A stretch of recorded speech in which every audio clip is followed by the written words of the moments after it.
Bayangkan jika kita terbangun dan mendapati tempat sekitar kita sangat kacau, namun kita tidak mengingat apa yang terjadi. Bukankah itu misterius dan membuat kita penasaran? Ini dialami oleh sepasang kekasih yang sedang berlibur ke suatu pulau di Thailand, dan mereka harus menghadapi fakta-fakta aneh yang terjadi kepada mereka. Halo para pecinta film, selamat datang di konten storyline. Inilah Death of Me.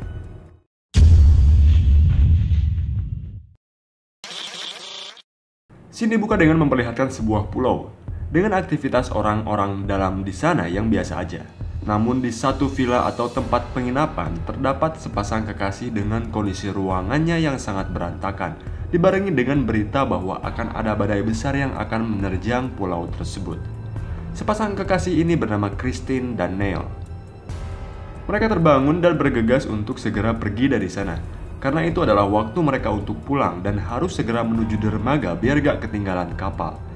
Di perjalanan menggunakan taksi, Christine menunjukkan sebuah kalung kepada Neil dan mereka berdua gak mengingat dari mana kalung itu berasal. Keanehan bertambah ketika sopir taksi yang mereka tumpangi tidak membawa mereka ke dermaga. Malah menurut Neil, dia membawa mereka ke arah suatu festival. Namun mereka sedikit kesulitan karena sopir taksi ini terus-menerus berbicara menggunakan bahasa lokal. Entah apa yang dibicarakannya. Meski Neil dan Christine akan memberikan biaya lebih agar mereka cepat sampai ke dermaga, sopir taksi ini malah marah-marah dan menyuruh mereka untuk keluar. Singkat cerita, mereka sampai di dermaga. Namun sayang, Christine dan Neil kehilangan paspor serta ponsel milik Christine. Ini menunda mereka untuk menaiki kapal feri, yang artinya mereka harus berada di pulau itu lagi mencari paspor dan menunggu pelayaran berikutnya. Neil di sini mengkhawatirkan badai topan yang akan melanda pulau tersebut, sebagaimana yang ia lihat dan ia dengar di berita. Namun penjaga tiket kapal di sana mengatakan bahwa tidak pernah ada badai yang menerjang pulau tersebut selama 200 tahun ke belakang. Akhirnya mereka kembali ke villa dan Neil yang mencoba mengecek ke kamera menemukan foto serta rekaman saat malam-malam sebelum mereka tertidur dan tak ingat apa-apa.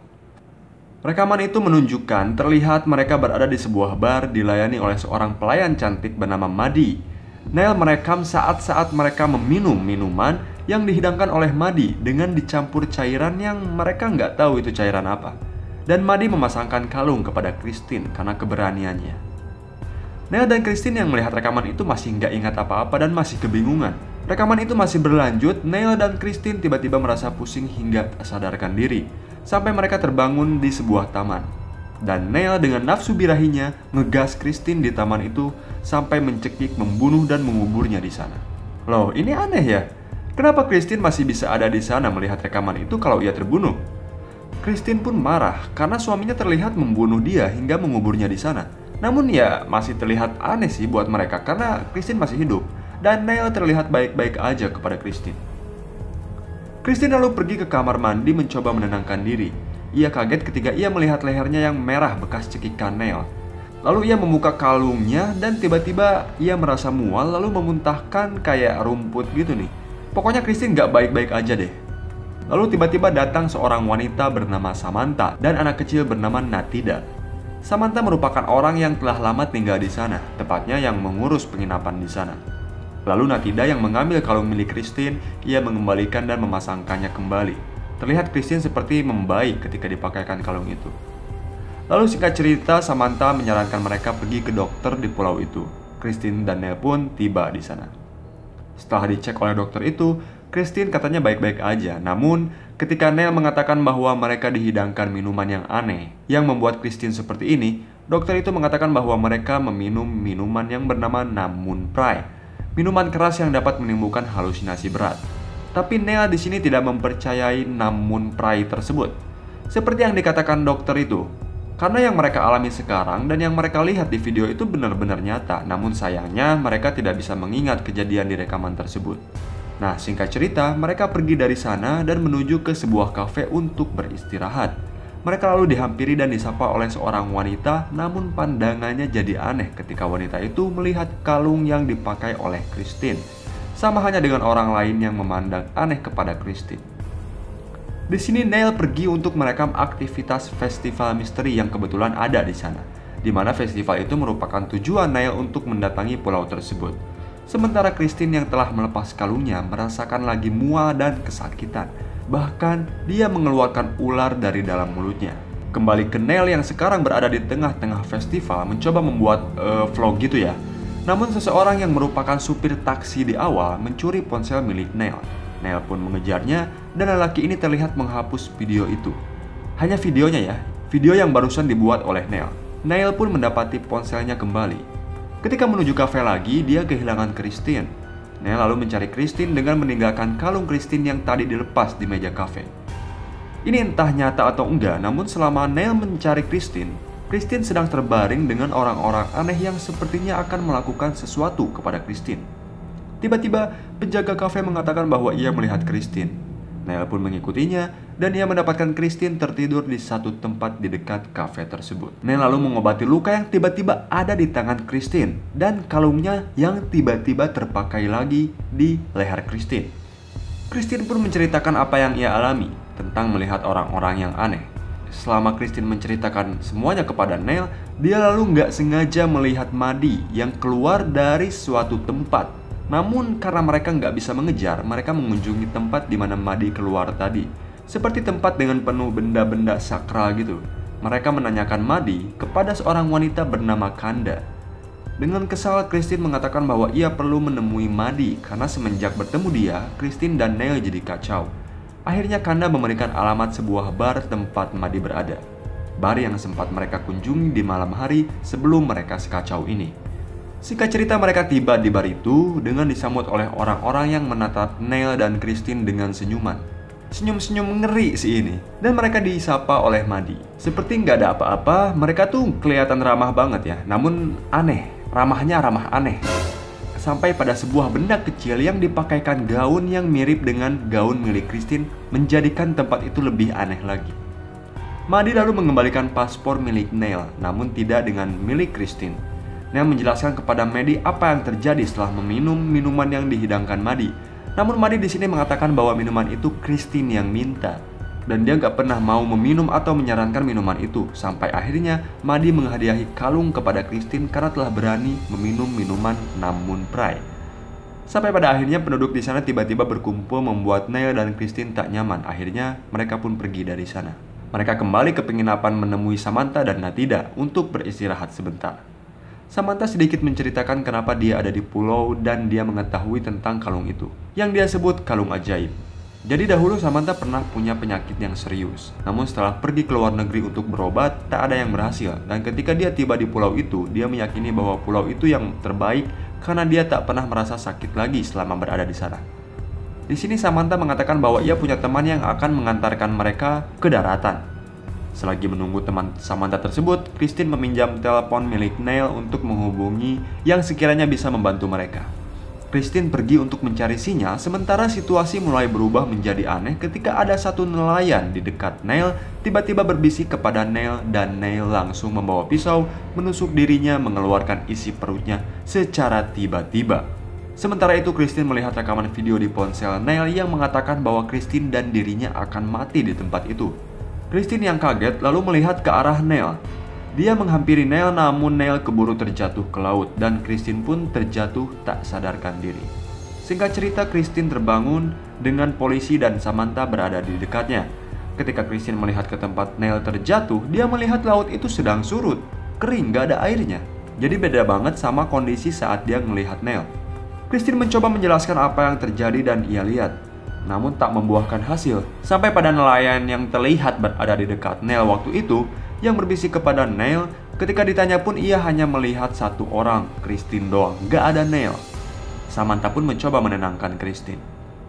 Nah, singkat cerita, Christine tiba-tiba terbangun dengan mimpi atau halusinasi yang pernah ia alami.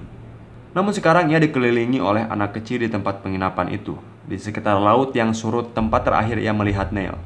Ia lalu tiba-tiba tersadarkan ketika Samantha memanggilnya karena menerima telepon dari Neil katanya. Namun saat Christine berbicara di ponsel milik Samantha, ia kehilangan sinyal. Christine di sini mulai menyadari siapa pelaku dari semua ini. Ia pun diantar oleh Samantha dan tiba di bar tempat Maddie berada, tempat di mana semua berawal. Namun sekarang di tempat itu kosong banget, gak kayak sebelumnya.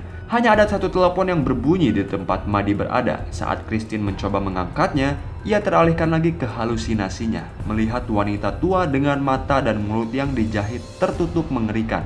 Christine mencoba membuka jahitan itu, namun Christine malah tak sadarkan diri ketika wanita itu menyemburkan seperti serbuk ke arah Christine.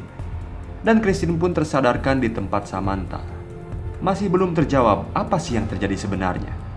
Christine selalu kesakitan ketika melepas kalung yang ia pakai. Samantha di sini yang selalu melihat Christine kesakitan, dia selalu menyarankan Christine untuk pergi ke dokter. Akhirnya mereka kembali ke dokter yang pernah mereka kunjungi.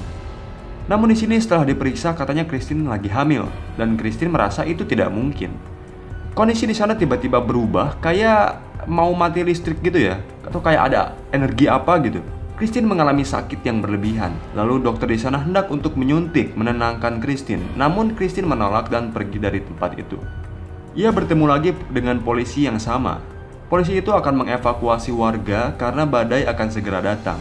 Namun Christine menolak tawaran polisi itu dan memilih untuk mencari Neil sebelum ia pergi. Akhirnya ia kembali ke tempatnya Kanda. Kanda menjelaskan bahwa apa yang Christine alami saat ini adalah hanya halusinasi, dan dia sedang berada di alam spiritual di mana dia akan dikorbankan untuk ritual yang terakhir oleh roh-roh yang berada di sana. Ia menceritakan bahwa pulau itu telah mengubur wanita hamil selama bertahun-tahun. Mereka dikorbankan agar menjaga pulau itu tetap aman. Nah, ini mulai masuk akal ya. Lanjut, Kanda menambahkan, minuman yang mereka minum di bar adalah namun prai atau minyak mayat yang bisa mengendalikan pikiran. Diberikan kepada Neil sampai akhirnya Neil mengubur Christine di sana. Kanda sebenarnya tidak mempercayai ritual orang-orang di pulau itu, tapi ia percaya kepada kalung yang bisa menyembuhkan yang dipakai oleh Christine. Kanda saat ini membutuhkan kalung tersebut karena adiknya yang sedang sakit parah gak bisa disembuhin selain oleh kalung tersebut. Namun tiba-tiba Kanda keluar dan terlihat dokter yang memeriksa Christine datang menemui Kanda. Kanda terlihat sangat ketakutan nih, sementara Christine bersembunyi di tempat adiknya Kanda. Tiba-tiba dokter itu berbisik kepada Kanda lalu pergi. Dan saat Christine keluar, ia melihat Kanda menusuk-nusuk dirinya sambil berteriak untuk menyuruh Christine lari. Akhirnya Christine pun pergi dari sana dengan membawa pistol milik Kanda, mencoba mencari pertolongan dan dihentikan oleh Samantha yang mengajaknya untuk pergi bersamanya untuk diantarkan ke dermaga. Di dalam mobil, Natilda tiba-tiba mengatakan bahwa itu bukan arah ke dermaga. Kepolosan Natilda ini membuat Christine curiga kepada Samantha. Ditambah, setelan yang dipakai Samantha ini sama seperti orang-orang di sana dengan pakaian serba putih. Natilda terus mengatakan fakta lain, sampai Samantha akhirnya harus mengatakan yang sebenarnya, bahwa Natilda sebenarnya bukan anak dari Samantha. Ibu dari Natilda ini telah mati terkubur di pulau karena mengorbankan dirinya atas kecintaannya kepada pulau itu dan juga putrinya. Jadi ibunya si Natilda ini secara sukarela lah mengorbankan dirinya demi pulau itu dan putrinya. Christine yang muak akhirnya menembak Samantha sampai mobil mereka menabrak pohon dan terhenti. Christine pun pergi meninggalkan Samantha dan Natilda. Berlari ke dalam hutan, sayangnya Maddie bersama orang-orang lain berhasil mencegahnya, membuat Christine tak sadarkan diri dan membawanya ke satu pintu, membiarkan Christine di sana. Hingga pada saat Christine tersadar di malam hari dan masuk ke dalam pintu tersebut, ia disambut oleh orang-orang berbaju putih seperti akan melakukan ritual, serta ada Maddie dan Natilda yang menyambutnya juga. Christine dibuat tak sadarkan diri lagi dan tiba-tiba Christine diikat di satu tiang di sana.